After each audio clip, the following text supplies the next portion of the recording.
los que a nosotros nos sirven, etcétera, etcétera, etcétera, pero detrás hay un supuesto que viene más de la geografía, que es esta idea que la potencial interacción territorial con oportunidades mejora el desempeño en el área de esa oportunidad.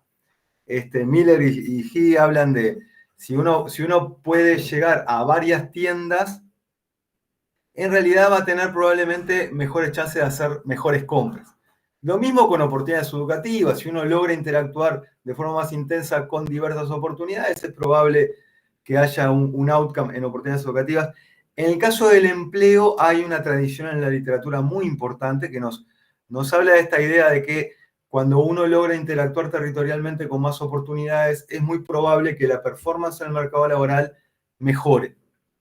Y bueno, por los mecanismos, es por la búsqueda de empleo, por el acceso a información, recursos de capital social que se pueden activar. Son múltiples los mecanismos, la economía, la sociología y la geografía los han trabajado mucho y se enmarca en esa discusión. Y acá hay un concepto muy relevante que es el de accesibilidad, ¿verdad? Que muy rápidamente, la accesibilidad, este es un esquema clásico de Gersey y Van Eck, que en realidad le pone como una discusión previa conceptual a otra discusión que tiene muchísimos años de Hansen en el 60, que es un geógrafo que básicamente propuso la medida que les voy a mostrar ahora. Pero es esta idea que la accesibilidad surge de la combinación de la forma urbana, el sistema de transporte y las características de las personas.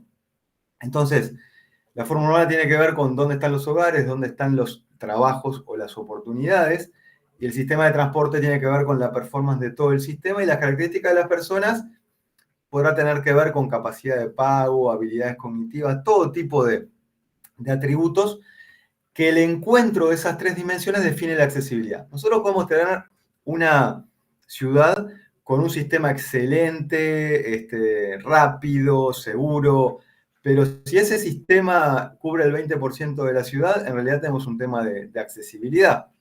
Nosotros podemos tener un sistema genial, pero si a la persona lo lleva a los lugares donde no están los trabajos que le sirve, también tenemos un desfasaje.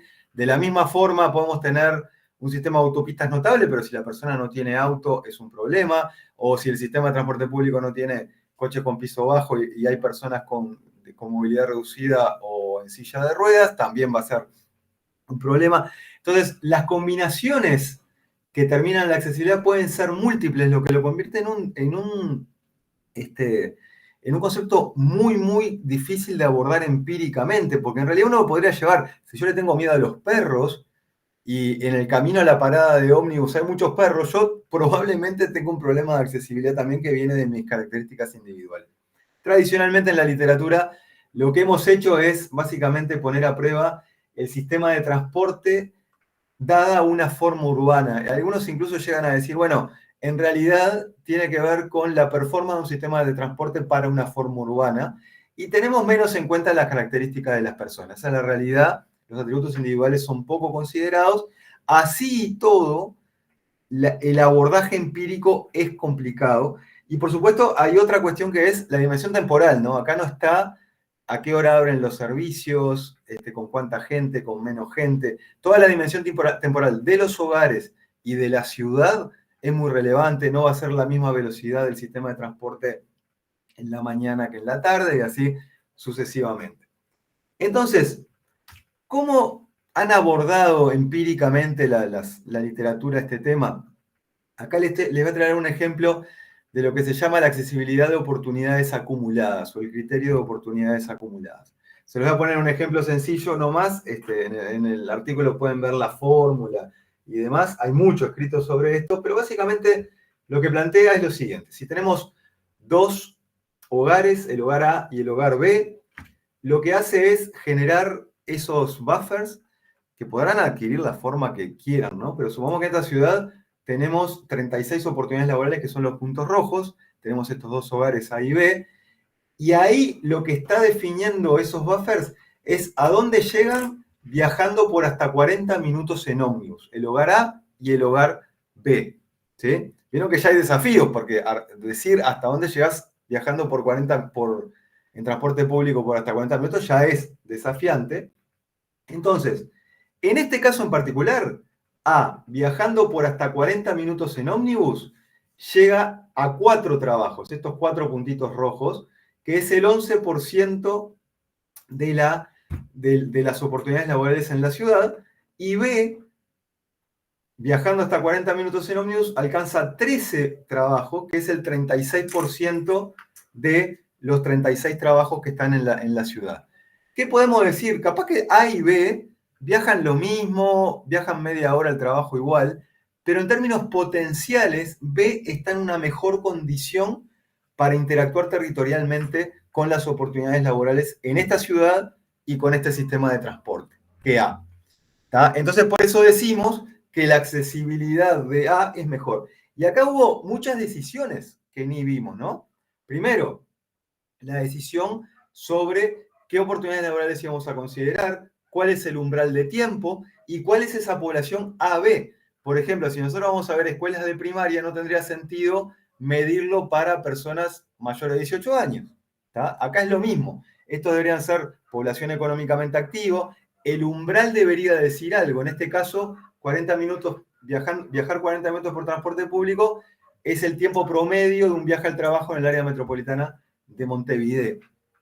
Bueno, esto es fácil de mostrar, es sencillo de verlo, pero después a la hora de armarlo empíricamente, la cosa se complica un poco, ¿no? Acá hay un ejemplo también, esto es simplemente cómo lo organizamos después operativamente. Imaginemos que estos son tracts censales, son polígonos censales o lo que sea, en este caso localidades. Entonces tenemos una localidad donde hay 100 oportunidades laborales, otra donde hay 20, otra donde hay 50. Y estos son los tiempos de viaje de una localidad a otra, mientras que estas son las que están en la localidad. ¿Se ve la flecha, no? Cuando la muevo, sí, perfecto. ¿En qué consiste la accesibilidad en última instancia? La localidad 1, en realidad, llega a 100 oportunidades laborales, ¿sí? Tiene 100, perdón, en el lugar, pero si decimos viajando por hasta 60 minutos, ¿a cuánta llega? Bueno, la localidad 1 demora 20 minutos en llegar a la 2 y 80 en llegar a la 3. O sea que las oportunidades laborales de la 2 forman parte de esos 60 minutos, entonces la accesibilidad en 60 minutos son 120 y no los 100 que tienen. En definitiva, es trascender las oportunidades que están en la propia área de estudio, ¿sí? Estos pueden ser segmentos censales, podrían ser manzanas, podrían ser zonas de una ciudad o lo que sea. Generalmente se calcula así. Lo que se toma son áreas, unidades espaciales, y sobre esas unidades espaciales se arma una matriz de tiempos, ¿tá? Y después a todas las oportunidades y todas las personas que viven en cada área se cuentan de forma agregada. Por eso es muy importante que esas áreas tengan granularidad, que tengan cierto nivel de detalle que permita dar cuenta de decir, bueno, si yo tengo un gran barrio donde vive 500.000 de personas y tiene 5 kilómetros de extensión, la realidad es que entre una punta y otra la realidad puede ser muy distinta. Por eso la granularidad tiene que ver con que esas áreas sean pequeñas. Eso en Montevideo, por suerte, no es un problema.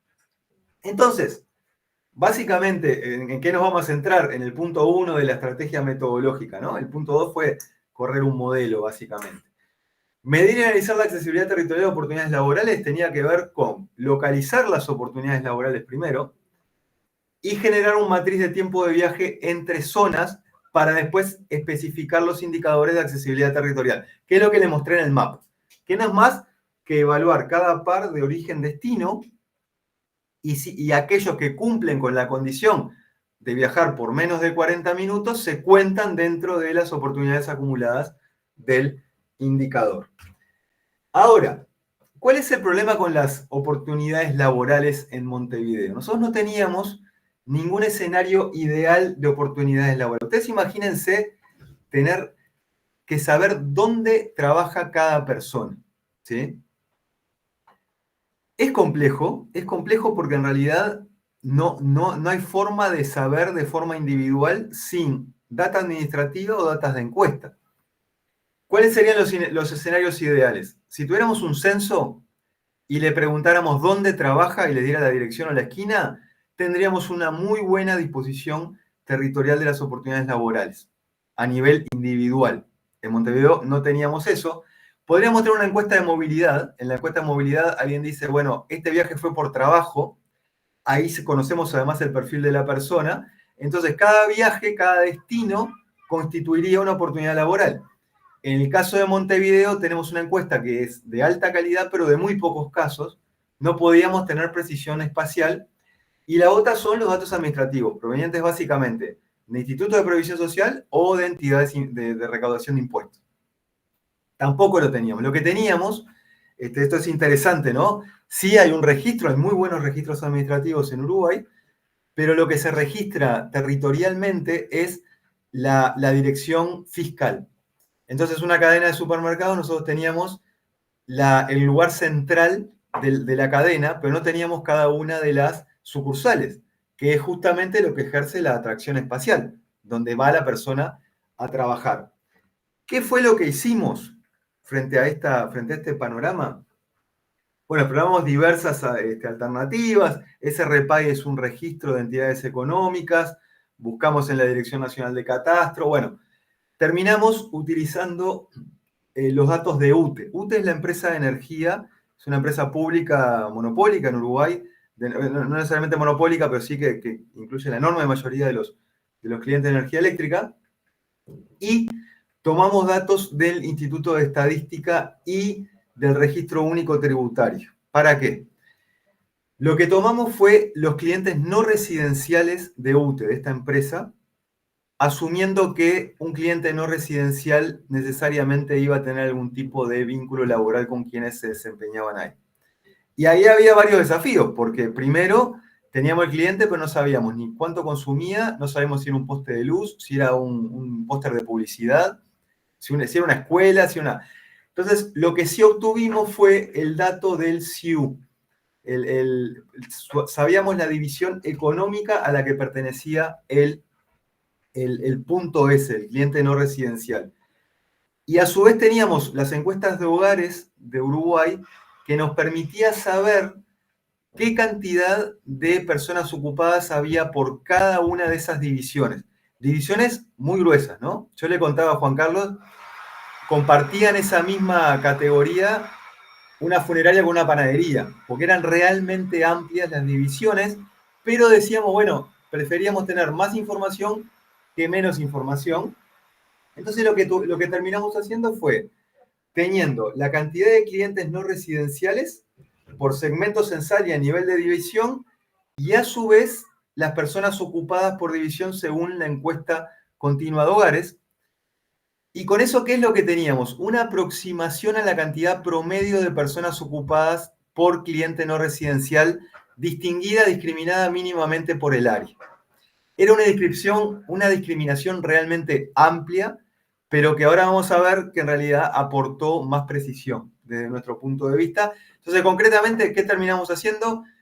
Cada cliente no residencial que teníamos la localización específica, nosotros lo convertimos en una cantidad aproximada de ocupados que surge de la cantidad total de ocupados de cada división económica dividido por la cantidad de clientes no residenciales.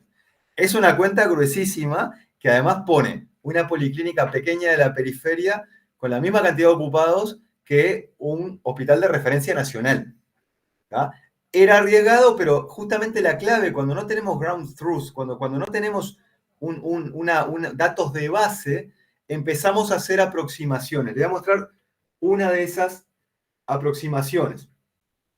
Le decía que la encuesta de movilidad, en realidad, es bastante precisa y es de bastante calidad, pero tenía muy pocos casos. Entonces, ¿qué hicimos? Nosotros cada una de esta información lo teníamos a nivel de segmento censal. Segmento censal son 3 o 4 manzanas, más o menos. Esos datos a nivel de segmento censal, lo que hicimos fue agruparlos a nivel de municipio. Es decir, pasamos de 1.000 entidades, 1.100 entidades, a 8 entidades. Una agregación fuerte, para la cual sí teníamos cierta representatividad en la encuesta de movilidad. Entonces, ¿qué fue lo que hicimos? Hicimos una comparación entre los clientes no residenciales de UTE sin asignarle personal ocupado a partir de la división económica a la que pertenecieran. Hicimos otra categoría que fue la que usamos, que es la que comparo acá, con los clientes no residenciales ponderados por ese promedio de cantidad ocupada por división económica y lo comparamos con los datos de los 18 centros comunales zonales que nos daba la encuesta de movilidad, que sabemos que es bastante precisa. Y si ustedes ven acá, acá este es el dato que construimos nosotros y este es el dato de la encuesta de movilidad.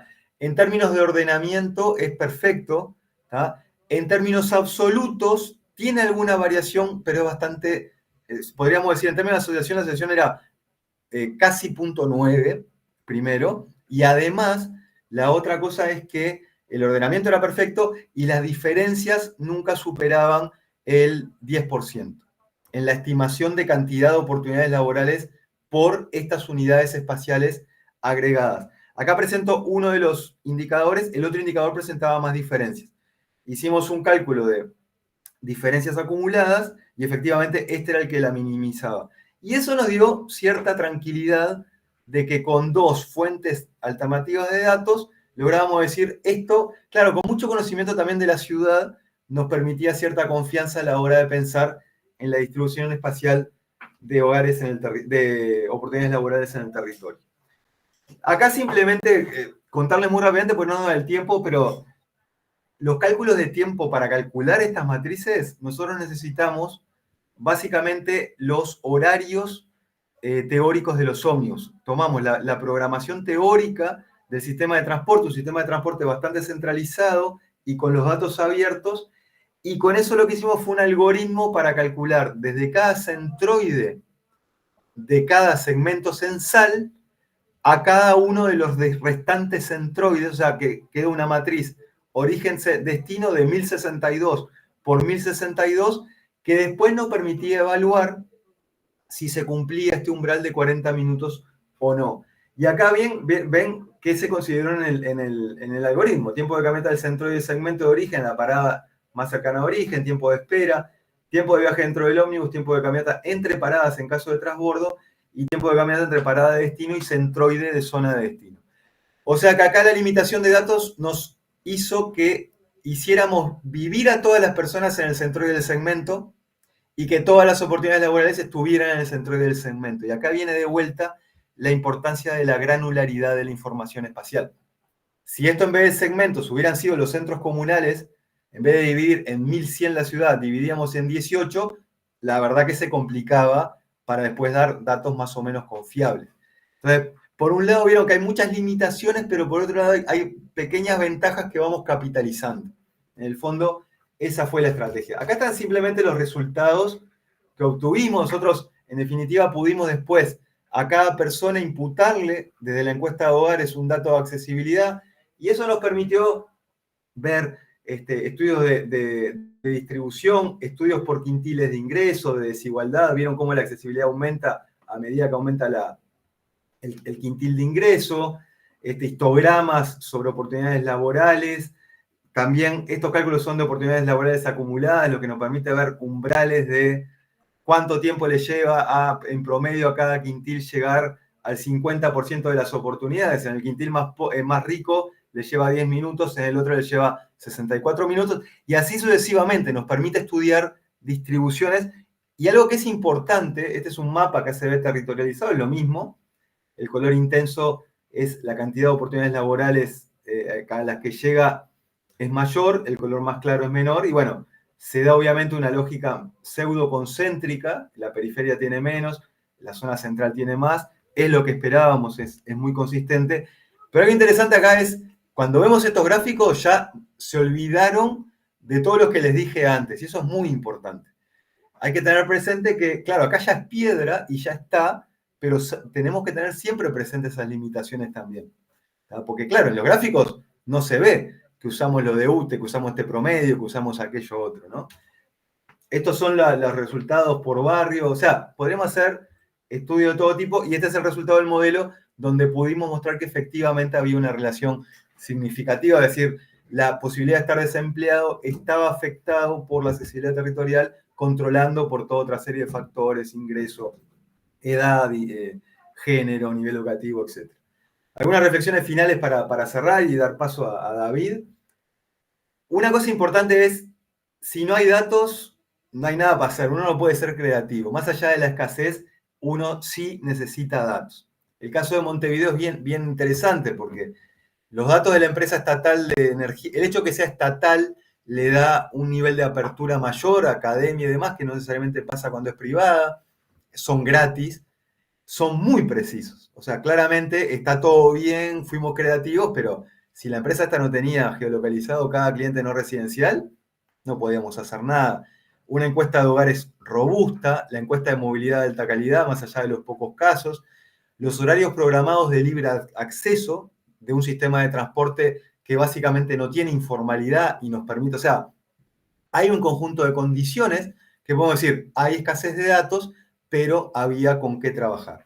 En definitiva, eso nos permitió lograr medidas complejas para abordar conceptos cuya operacionalización es muy desafiante, pero no sin limitaciones, ¿no? Acá hay mucho, esto podríamos estar media hora más contando, pero por lo pronto, utilizar los clientes no residenciales de la empresa de energía, no tiene empleo informal, no tiene empleo doméstico, ¿tá? Nosotros en la encuesta de hogares lo tendríamos, en la encuesta de movilidad también lo tenemos, porque en realidad nosotros lo que vemos es, lo único que no tendríamos en la encuesta de movilidad sería el que trabaja online, porque no registra un desplazamiento. Pero claramente preferiría no tener ellos y tener el trabajo doméstico y el trabajo informal. El perfil sociolaboral no lo tenemos tampoco, o sea, no sabemos sobre el matching entre oferta y demanda. Es decir, en el esquema que yo les mostré, le hacíamos contar todos los puntitos rojos. Pero hay puntitos rojos que son más verdes que rojos, hay puntitos rojos que son más claritos que rojos, y hay gente que los rojos no les sirve, pero les sirve más los verdes. Y bueno, pero les contamos que todo les servía, ¿tá? Vimos trabajos y no oportunidades. Estrictamente hablando, las oportunidades laborales de la teoría económica serían los puestos que se demandan, ¿tá? Bueno, obviamente esto la literatura lo ha zanjado y lo usamos, pero hay que tenerlo presente. Y sigue siendo una medida superficial en términos espaciotemporales y de atributos individuales. No tiene en cuenta prácticamente los atributos individuales, no tiene en cuenta variación temporal, no tiene en cuenta las restricciones temporales de los hogares, de las mujeres, de los cuidadores, ¿sí? No tiene en cuenta esto que les decía, le tengo miedo a los perros o no, vivo en una zona donde no puedo caminar porque no hay veredas, no puedo caminar porque hay una inseguridad muy importante, etcétera, etcétera. Y repetir lo que les dije recién. Es muy relevante no perder de vista, uno cuando logra trascender, uno queda muy contento porque queda muy orgulloso, pero no puede caer en la tentación de pensar que estos datos son la realidad. ¿Por qué no lo son? Son una aproximación a la realidad que la queremos, pero que no la agota. Y eso es importante no perderlo de vista. Bueno, muchas gracias. Quedo a las órdenes. Está mi correo por ahí y el paper por ahí también lo pueden encontrar. Muchas gracias, Diego. Sí, con el equipo definitivamente vamos a hacer llegar los materiales de la charla y de ambos a todas las personas que se anotaron para la charla hoy. Así que muchísimas gracias. Creo que muy interesante. Siguiendo con nuestra estructura de la tarde, recordamos que tenemos al final un espacio de conversación, debate, preguntas. Así que sin más doy espacio al doctor David López García. David es profesor asistente en el Departamento de Planificación y Política Urbana en la Universidad de Illinois, Chicago. Es fundador y co-coordinador del Laboratorio para Estructuras Espaciales Urbanas en UIC. Su trabajo de investigación estudia la relación entre los cambios en las estructuras espaciales urbanas y el acceso equitativo a empleos que las regiones urbanas le ofrecen a sus habitantes. También estudia el proceso político alrededor de los planes, políticas públicas y decisiones de inversión en infraestructura de las regiones urbanas. Ha realizado trabajos de investigación en Ciudad de México, Bolivia, China, Tanzania, Uganda y Estados Unidos. Su trabajo ha sido publicado en revistas arbitradas como Estudios Demográficos y Urbanos, Urban Studies, Journal of Urban Affairs, Annals of the American Association of Geographers, Environment and Planning, sí, y el Journal of Urbanism. Su libro Worker Mobility and Urban Policy in Latin America, Policy Interactions and Urban Outcomes in Mexico City, fue publicado por Routledge en el 2023. David, muchas gracias por estar con nosotros. Muchas gracias. Bueno, pues comienzo por saludar a todas y todas las personas que nos acompañan. por agradecerte la invitación, Juan Carlos, y por felicitar al CIDI por su 10º aniversario. Se dice fácil, pero me imagino que debe haber un gran trabajo detrás de mantener el CIDI en full swing durante 10 años. Bueno, pues yo les voy a presentar un proyecto de investigación en curso, que en parte está inspirado por el trabajo de Diego y toda esta literatura de accesibilidad potencial. Miren, cuando yo estaba terminando mi disertación doctoral por ahí del 2021, y yo también dialogaba con toda esta literatura de accesibilidad potencial al empleo, yo me preguntaba, bueno, ¿habrá una forma de medir empíricamente cuáles son los lugares en las regiones urbanas que concentran la demanda de empleo para entonces ver si la gente va a esos lugares o no, o quién va a esos lugares que ofrecen los empleos? Y me topé con la literatura de la estructura espacial urbana, que saca como radiografías de cómo se estructura una región urbana a través de identificar subcentros de empleo. Y es una literatura que se ha desarrollado durante 30 años. Hay 5 grandes familias de métodos para identificar subcentros de empleo, pero lo que me atrajo a esa literatura es que cuando uno toma esa radiografía en diferentes puntos en el tiempo, uno realmente puede ver la evolución de esa estructura espacial, la evolución de cómo se va estructurando la demanda de empleo en la región urbana, ¿no? Y he estado trabajando eso durante algunos años y ahora tengo un proyecto de investigación en curso que se llama Evolución de la estructura espacial urbana en las regiones urbanas latinoamericanas, que es de lo que les voy a platicar hoy. A ver, miren, esto es lo que les voy a presentar. Les voy a mostrar algo del trabajo empírico que yo he hecho en algunas ciudades mexicanas y el trabajo empírico que junto con colegas brasileños hemos hecho en Sao Paulo. Y les voy a platicar de los siguientes pasos en esta agenda de investigación, que es hacer un atlas de la trayectoria de la estructura espacial urbana en las ciudades latinoamericanas. Pero voy a comenzar con el marco conceptual, igual como lo hizo Diego. ¿Por qué estudiar la evolución de la estructura espacial urbana? Bueno, cómo se van estructurando las regiones urbanas, pues afecta el grado de acceso que los habitantes de la ciudad tienen a diferentes recursos y oportunidades que las ciudades ofrecen, como lo explicaba Diego. Acceso a empleos, servicios, lugares de consumo, amenidades, etc. También nos revela la dimensión más espacial de una economía urbana, y que tiene implicaciones importantes para la experiencia urbana de los habitantes de la ciudad y para discusiones sobre acceso equitativo a los recursos de la ciudad. Y en esta literatura, los investigadores están interesados en evaluar si las oportunidades en las ciudades se están concentrando en el espacio o si se están descentralizando, ¿no? Se le llama policentrismo, monocentrismo, o sea, se quiere entender si una región metropolitana tiende hacia una estructura urbana monocéntrica, es decir, donde la mayoría de los empleos y los centros de consumo se concentran en un solo punto de la ciudad, o si la ciudad tiende hacia una estructura policéntrica, es decir, una estructuración donde hay muchos nodos que concentran empleos y oportunidades de consumo, etc. Hay debate de cuál es mejor, ¿eh? No crean que necesariamente una estructura policéntrica es mejor que una monocéntrica per se. Hay debate, hay mucha gente investigando qué es más eficiente, si una estructura monocéntrica o policéntrica, pero lo que sí hay más consenso, y aquí es donde entramos mis colegas y yo, es que la teoría dominante de cómo se va estructurando cuál es la trayectoria de una estructura espacial urbana, está basada sobre todo en la experiencia de las ciudades norteamericanas, que es donde se ha estudiado empíricamente más. Y aquí se asume que o la teoría sostiene que a medida que una economía urbana se va complejizando y crece y se diversifica, la estructura espacial va a tender a cambiar de una estructura monocéntrica a una estructura policéntrica. Entonces sí se predice que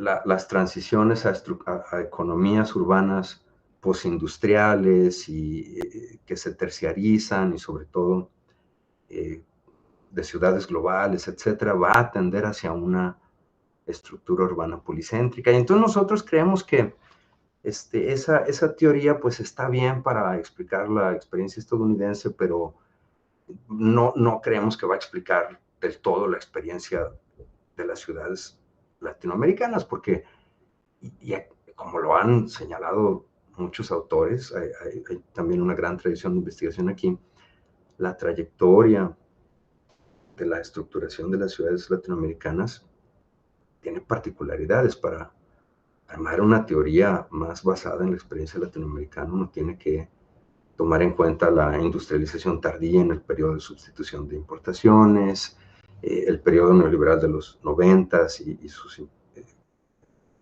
implicaciones para el ambiente construido, los procesos de urbanización periférica e informal y de autoconstrucción de vivienda, que son muy característicos de las regiones latinoamericanas. Entonces, con esa motivación estamos haciendo la mayor cantidad posible de estudios empíricos con los datos que tenemos al alcance del equipo para estudiar empíricamente cómo va evolucionando la trayectoria de las regiones. Y aquí es donde les quiero presentar parte de esos resultados empíricos. Yo lo he hecho este estudio para 4 ciudades mexicanas, pero lo quiero hacer para todas las zonas metropolitanas de México, estoy en eso. Y este es el método que uso para el caso de México. Como yo les decía, hay 5 grandes familias de métodos para identificar concentraciones de empleo, y unos métodos son más complicados que otros y unos métodos necesitan más datos que otros. Este método yo lo uso para el caso de México porque es uno de los métodos más sencillos, fácil de comunicar, que necesita un tipo de dato. Uno necesita el número total de empleos para una unidad de análisis. En el caso de México, yo también estoy usando el Census Tract o la unidad censal. La zona metropolitana de la Ciudad de México tiene alrededor de 5,000 unidades censales. Y el método es cuando tiene uno el número total de empleos, lo que quiere uno identificar son las unidades de análisis que rebasan 2 umbrales, por eso se llama el Double Threshold Method, ¿no? Un umbral es de magnitud de empleo, número total de empleos, y el otro umbral es de densidad de empleos. Entonces, lo que uno quiere ver es las unidades de análisis cuya magnitud de empleo está por encima de la media de la región metropolitana que se está analizando, más una desviación estándar, y una densidad de empleo que está por encima de la media en la región que se está estudiando. Entonces, cuando uno identifica las unidades de análisis que rebasan esos 2 umbrales, uno puede descartar todo lo demás y decir, aquí no se concentra empleo, solamente estas unidades de análisis sí concentran empleo de una forma superior que el resto de las unidades de análisis. Y un pasito extra es que uno quiere identificar concentraciones de unidades de análisis que superan los umbrales de empleo. Entonces, se pone un criterio aquí, uno quiere que haya una contigüidad entre las unidades de análisis de por lo menos 250 metros que comparten frontera. Entonces uno analiza el área de estudio, ves las unidades de análisis que rebasan los 2 umbrales y que están conectadas en un clúster, y uno dice, estos son los subcentros de empleo, y les voy a enseñar los resultados. Este es el análisis de esta metodología para la zona metropolitana de la Ciudad de México. 2 puntos en el tiempo, 1999-2019. Esto está hecho con base en los censos económicos, a diferencia del caso uruguayo, como nos platicaba Diego. En el caso mexicano, el Instituto Nacional de Estadística, que acá se llama INEGI, sí hace un censo económico cada 5 años en el que van a cada firma y le preguntan cuántos empleados tienes.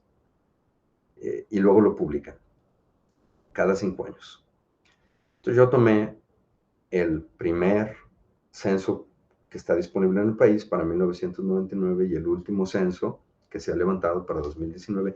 Ya está el del 2023, lo van a publicar el año que viene. Ya estoy sobre los datos, ya estoy esperando el momento en que se publique para agarrarlos. pero estos son los datos más recientes que tenemos.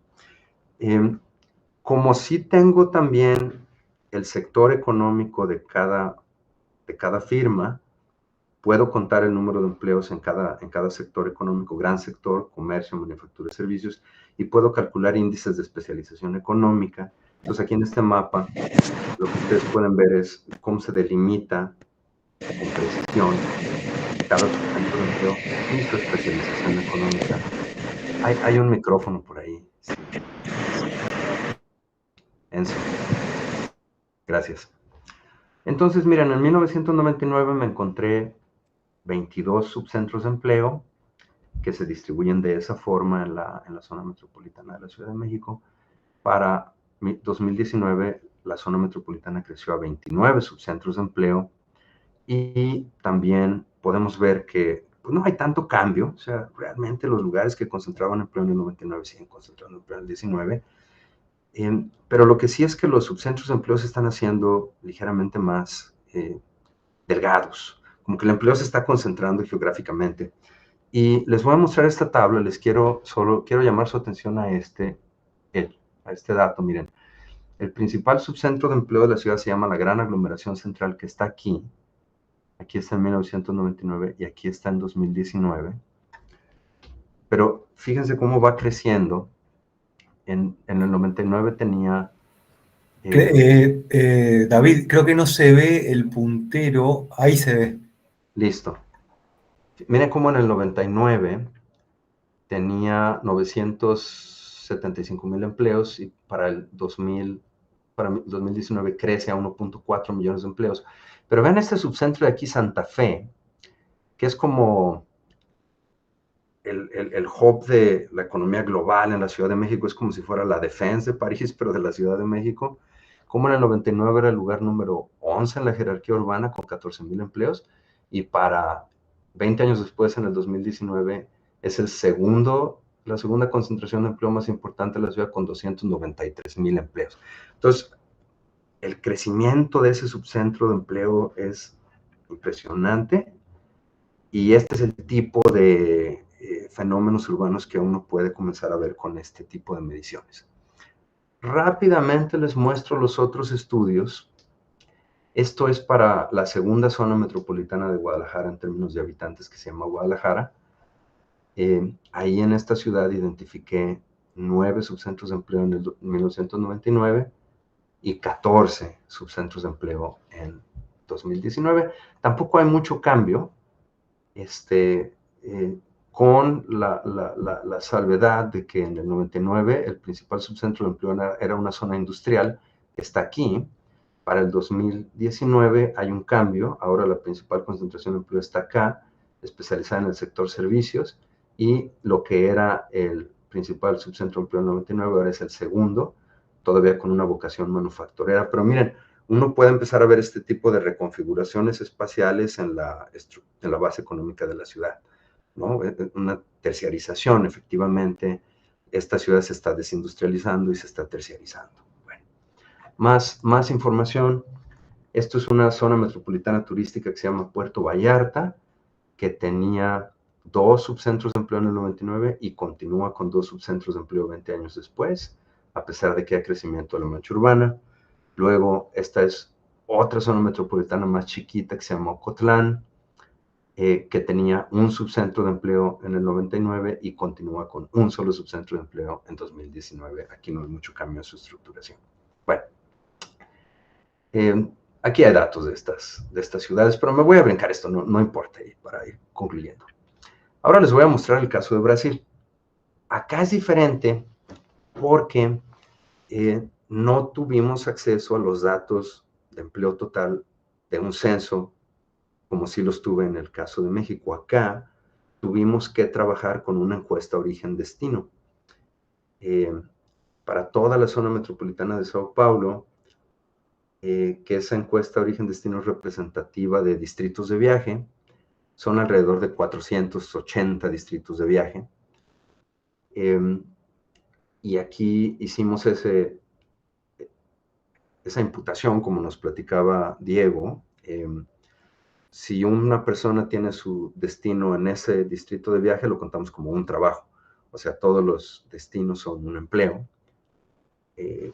Y esta encuesta, el Estado de Sao Paulo la levanta cada 10 años, entonces la tenemos para el 97, 2007, 2017, pero acá aplicamos otra metodología un poco más compleja que se llama residuos positivos, donde uno hace una regresión y uno dice que uno asume que la densidad de empleo está en función de la distancia al centro de la ciudad. Entonces uno calcula una ecuación que pueda predecir cuántos empleos va a haber en cada unidad de observación dada esta ecuación, y lo que uno quiere identificar son las unidades de análisis que tienen un empleo muy superior al que el modelo hubiera predecido. Y entonces esas unidades de análisis se vuelven las candidatas a concentrar empleo, ¿no? Se llama residuos positivos, es una regresión geographically weighted regression. A veces ya se me olvidan estas cosas en español, lo siento. Y la ciudad se ve así. Estos son los resultados. Para el 97 ubicamos 14 subcentros de empleo, 14 distritos de viaje que se convierten en un subcentro de empleo cada uno. Aquí también aplicamos el criterio de la contigüidad. O sea, si unos distritos de viaje están contiguos, los subsumimos en un solo subcentro de empleo. Para 2007 encontramos 10 subcentros, para 2017 10 subcentros, pero aquí también les quiero llamar su atención a esto, que en 1997 el principal subcentro de empleo estaba en el centro de Sao Paulo. Si ustedes conocen Sao Paulo, es en el centro y para la Avenida Paulista como la zona más céntrica. En el 2007 sigue siendo República Paulista, la zona central, el principal subcentro de empleo, pero para el 2017 hay un cambio. Ahora el principal subcentro de empleo es una zona que se llama Faria Lima, Berrini, Itaim, que está aquí. Miren, en 97 el principal subcentro de empleo estaba aquí y Faria Lima, Berrini, Itaim ocupaba el lugar número 9 en la jerarquía. Para el 2007 el principal subcentro de empleo sigue siendo República Paulista, pero Faria Lima ahí va ya en segundo lugar, va acelerando. Y 10 años después ya hay un cambio, ¿no? En la posición número 1 en términos de concentración de empleo. Ahora Faria Lima, Berrini, Itaim ha rebasado a República Paulista como la principal concentración de empleo.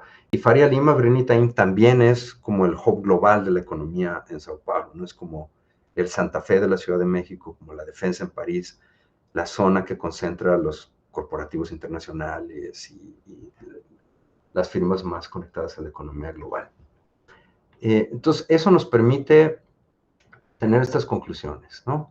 Si quieren, olviden esta tabla por ahorita, no importa, pero lo que nos encontramos es que Sao Paulo estamos perdiendo subcentros de empleo, de 14 a 10 subcentros de empleo, y hay un cambio en el principal subcentro de empleo que ocupa el número 1 en la jerarquía, y vemos que los subcentros de empleo en las periferias están desapareciendo y más bien están apareciendo subcentros de empleo en el centro de Sao Paulo, ¿no? O sea, la actividad económica sí se está concentrando. Bueno, con base en eso, me voy a saltar esto, no importa. Con base en eso, solo para concluir les quiero presentar los siguientes pasos. Queremos construir un atlas de la trayectoria de la estructura espacial urbana en todas las ciudades latinoamericanas que podamos. Lo que vamos a hacer es tratar de identificar colegas, de manera ideal centros de investigación, así como el CIDI, que quieran replicar esta metodología en las ciudades de sus países, ¿no? Por ejemplo, yo acá desde la Universidad de Illinois voy a hacer las ciudades mexicanas, mis colegas de la Fundación Getúlio Vargas van a hacer las ciudades brasileñas y queremos encontrar otros centros de investigación que hagan las ciudades de sus países.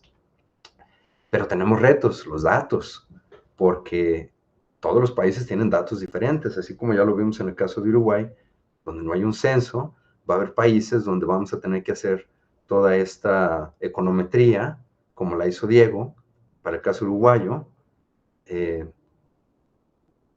para poder hacer una metodología que sea relativamente replicable, ¿no?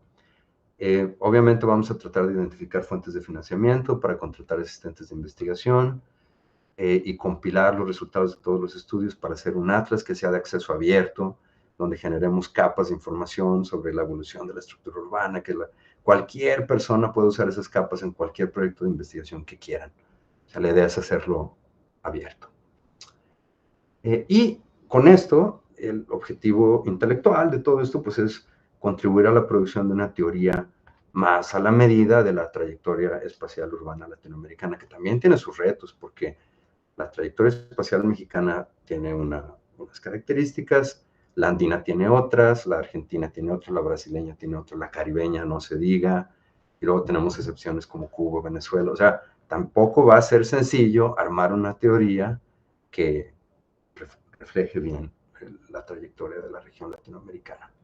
Ahí lo dejo. Juan Carlos, Diego, y gracias por la oportunidad de presentar.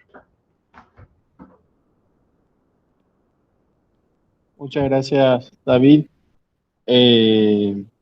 Ahora, en este tercer momento, abrimos espacios si alguno de los colegas quiere formular una pregunta o comentario, sea directamente o en el cuadro de chat de la llamada. Podemos ir dejando ahí comentarios, preguntas.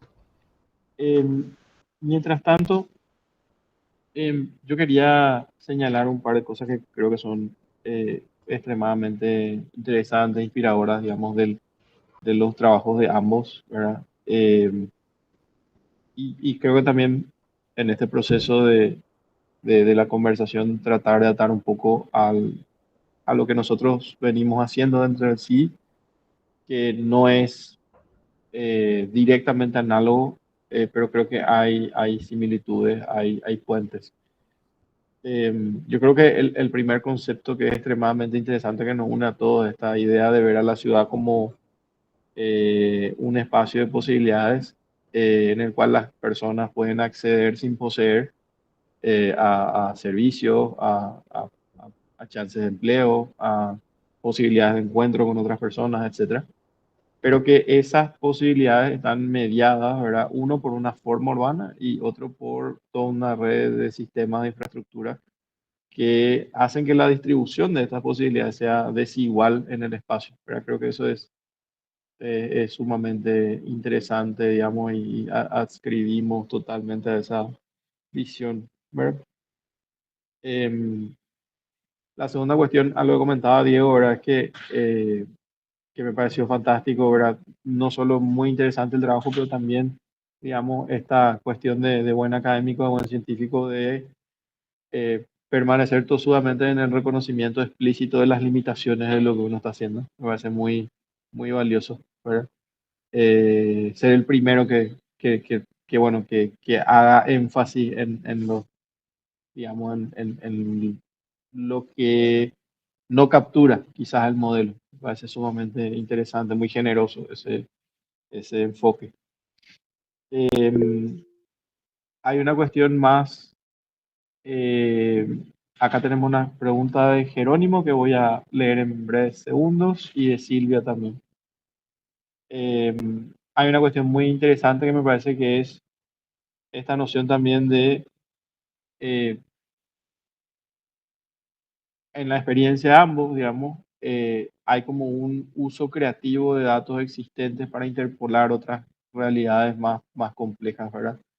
Que sea datos de energía o datos de transporte público, digamos, para partir de ahí derivar empleo. Pero creo que también se mencionó y se destaca, por un lado, o sea, qué importante que es que las sociedades creen datos robustos, ¿verdad? Y por otro en sí, el papel de crear datos, ¿verdad? O sea, yo creo que es sumamente importante, ¿verdad? Y algo de lo que nosotros venimos haciendo aquí en el CIDI es, por un lado, igual que ustedes, tratar de desarrollar métodos, por ejemplo, que nos permitan tener proxies para centralidades urbanas o para asentamientos precarios, pero también un esfuerzo muy, muy importante de crear datos que no existen, ¿verdad? En el convencimiento de que un poco ecosistemas de información que son más maduros tienen como propiedades emergentes, son como los ecosistemas naturales, permiten hacer cosas y pensar cosas que en ecosistemas de información más pobres es prácticamente imposible. Muy bien, perdón. Voy a leer, compañeros, la pregunta de Jerónimo. El Jerónimo Morel Meyer, muy buena la ponencia. ¿Podría profundizar la definición de subcentros de empleo? Que me imagino que esta es una pregunta para David. Gracias. Es muy sencillo. Es básicamente un territorio dentro de una región urbana que concentra empleos con una mayor intensidad que el resto de los territorios en la ciudad. Entonces, econométricamente uno mide eso y quiere identificar cuáles son los territorios que concentran esos empleos y uno quiere poner límites. Y hablando de las limitaciones, ahí también, qué buen punto ese, Juan Carlos. Este tipo de técnicas normalmente se basan en datos de empleo formal. Aquí no podemos capturar y medir el empleo informal, que en el caso de las regiones latinoamericanas a veces es mucho más importante que el empleo formal. Entonces es una limitación del estudio también. Buenísimo. Pregunta de Silvia. Para ambos, ¿cómo imaginan los resultados que sus trabajos pueden producir o impactar en estrategias urbanas que apunten a la sostenibilidad e equidad? Diego. Bueno, es una excelente pregunta. En el caso del estudio mío permite como definir esa zona de accesibilidad más macro, ¿no? Entonces lo que nos permite básicamente son dos cosas para mí. Primero, tener cierto diagnóstico del impacto de las políticas de transporte. Porque en realidad las políticas de transporte no quieren mover más rápido, sino que lo que quieren es favorecer la interacción con el territorio para satisfacer necesidades o realizar deseos, digamos. Entonces, en ese sentido, uno siempre se queda con cobertura, capacidad de pago, lo observado que podemos medir, pero esto le pone la mirada en el impacto último, ya no el outcome, el output, sino el outcome de la política pública, el impacto y no tanto el resultado. Creo que es muy relevante, para mí es central tener.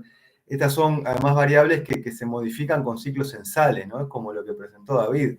En realidad son cosas que cambian muy lento, pero que es importante ir viendo cómo cambian, porque en ese cambio hay retrocesos y avances que podemos percibir que en realidad son parte como de una espiral o son parte de una tendencia estructural. Creo que ahí es importante. Y después, creo que nunca se agota la historia con este tipo de indicadores, pero sí permite identificar zonas del territorio sobre las que quizás queremos ahondar un poco más.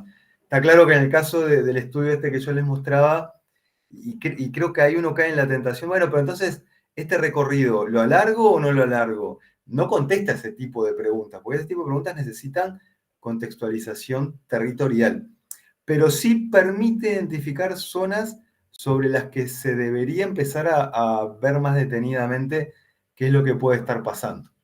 Y creo que es relevante ahí es cuando se dialoga con la estructura urbana. Para mí que es muy relevante y ya le dejo el paso a David, ¿no? Pero es esta idea, en los trabajos que hemos hecho con David, él me ha enseñado mucho esta idea de la estructura urbana es relevante y no solo un factor estructural que tenemos que dar por fijo. Porque en realidad la estructura urbana, cuando pensamos en política de transporte, si la divorciamos de política de desarrollo urbano, tenemos un problema grande. Y lo que tiene la accesibilidad es que muestra la complejidad y las diversas posibilidades de entrada desde la política pública. Entonces nos abre los ojos a esa relación también, que para mí es súper importante. Que creo que estamos en pañales igual, pero es muy importante. Gracias, Diego. Silvia, muy buena pregunta. Mira, en el caso de mis estudios de evolución de las concentraciones de empleo, a mí me gusta pensar que este tipo de estudios puede ser como fabricar ladrillos que después cualquier persona, cualquier investigador puede utilizar en sus propios trabajos de investigación para cualquier pregunta de investigación que quieran lanzar y que se pueda contestar con esto. Por ejemplo, en el caso de la Ciudad de México, yo ya tengo un estudio, ya lo tengo en revisión, ahí va avanzando, en el que hago la pregunta, ¿qué tipo de persona, quién tiene acceso a los trabajos en las principales concentraciones de empleo de la ciudad? ¿Y qué lo explica? ¿Lo explica el transporte o lo explica la cercanía con las concentraciones de empleo o lo explica algunas características socioeconómicas o ocupacionales o qué explica que una persona tenga un empleo en ese territorio? Para poder informar política pública para brindar mayor acceso a los empleos en estas concentraciones. También se puede usar para discusiones de desarrollo económico, o sea, cuáles son las partes de las regiones metropolitanas que no han podido desarrollar sus centros de empleo y por qué, o cuáles son las razones que explican que las concentraciones de empleo se vayan hacia tal zona de la ciudad, y qué implica eso para la política, ¿no? Cómo podemos generar política urbana que distribuya el empleo de una manera más equitativa. O sabes que cuando presento esto con gente que hace transporte, inmediatamente empiezan las preguntas de, bueno, el sistema de transporte que tenemos en esta ciudad, ¿realmente estará conectando los trabajadores con los sitios que concentran los empleos? ¿O qué pasa? O probablemente nuestro sistema de transporte ya se quedó en el pasado y las concentraciones de empleo han evolucionado de otra forma que ya no está conectando a los trabajadores con sus centros de empleo de forma eficiente. Entonces, la verdad es que las posibilidades son ilimitadas. Buenísimo. Creo que es muy interesante también sobre esto que apuntaban, que en esta relación entre forma urbana, características de las personas y los sistemas de transporte, eh, modificar la forma urbana también es una manera de cambiar esta relación de accesibilidad de las personas. O sea, es decir, mejor vivienda social o vivienda protegida, vivienda de clase media más cerca del centro, que es casi lo contrario de la tradición histórica de la mayoría de nuestras ciudades en Latinoamérica. En general son conjuntos muy, muy periféricos los que son producidos con interés social público o privado, pero orientados por el Estado. En general han incentivado la dispersión, digamos, ¿verdad? Y de alguna forma la actuar indirectamente como un factor de perpetuación de pobreza o inequidad por alejar a la gente de las oportunidades, justamente. Siguiente pregunta, Rodrigo. Para Diego, el transporte de Montevideo es de una sola empresa pública. Para David, los datos de México y San Paulo captan la diferencia del tipo de empleo. Bueno, contesto rapidito. No, hay operadores privados, hay 4 operadores privados. Lo que sí hay un regulador muy fuerte que en los últimos 10 años además ha agarrado mucho protagonismo. Entonces ha empezado como a centralizar este tema de horarios. A eso se sumó la incorporación de tecnología en 2010 que permitió además centralizar mucho la información.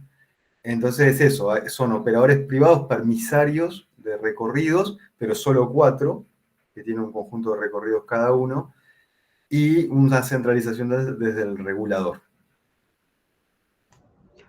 También respondo rapidito. La respuesta es sí y no. Sí, en el caso de México, los censos económicos sí permiten identificar el tipo de empleo, pero lo clasifican de una forma que me parece ambigua. No sé, es empleo operativo, eh, gerencial, outsourcing o por contrato. Son esas 4 categorías. Y a mí me gustaría, y también está por sector económico, pero a mí me gustaría tener más información. Pero en el caso de Brasil, la encuesta de origen-destino no nos dice nada sobre el tipo de empleo, pero hay otra base de datos que se llama la JAES, que son unos registros administrativos que los hace el Departamento del Trabajo brasileño, que los hacen para cada año desde el 2001, y ese sí es como un censo, y ahí sí hay mucha información del trabajador, de cada trabajadora. Hay mucha información sobre el tipo de empleo, el salario, las horas trabajadas, etcétera, etcétera. Pero esos datos no son públicos, esos datos solo los da el gobierno brasileño a centros de investigación que tienen convenio. Pero ya hice una estancia de investigación en la Universidad de Sao Paulo, ya estoy trabajando con colegas del NEREUS, de su núcleo de desarrollo regional, y ya tengo acceso a la RAE, entonces ya próximamente voy a poder producir este tipo de radiografías de las concentraciones de empleo con información más granular del tipo de empleo, que es bien importante para lo que comentaba Diego. Aquí tenemos que tratar de hacer el match empírico entre el tipo de persona y el tipo de empleo, porque no todo el mundo tiene acceso a todos los empleos. Ese match empíricamente todavía no lo hemos podido hacer. Estamos en pañales y la literatura todavía no se ha movido hacia allá, pero estamos intentándolo y algún día lo vamos a lograr.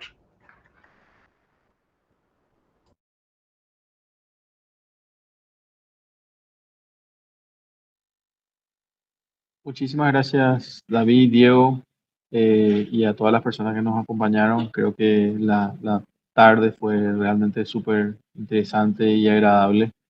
Creo que abre caminos a colaboraciones futuras, a nuevas preguntas, inclusive en esto que comentaba David al final.